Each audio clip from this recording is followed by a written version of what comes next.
وجدت في أوراق زوجها المتوفي سندا غريبا.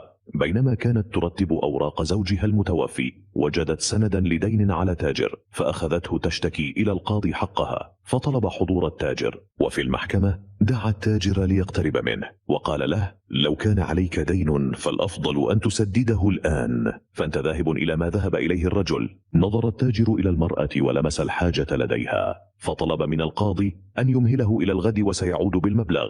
فدعاه القاضي ليأتي إلى منزله لا إلى المحكمة.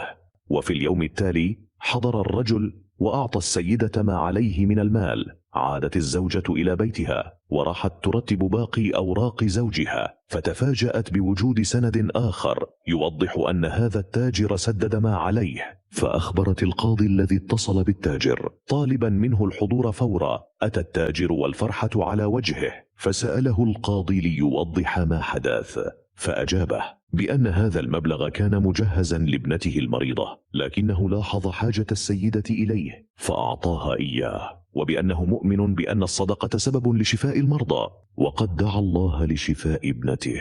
وتفاجأ باتصال الأطباء الذين أجروا لها الأشعة والتحاليل، وهم يقولون له بأنها قد شفيت تماما.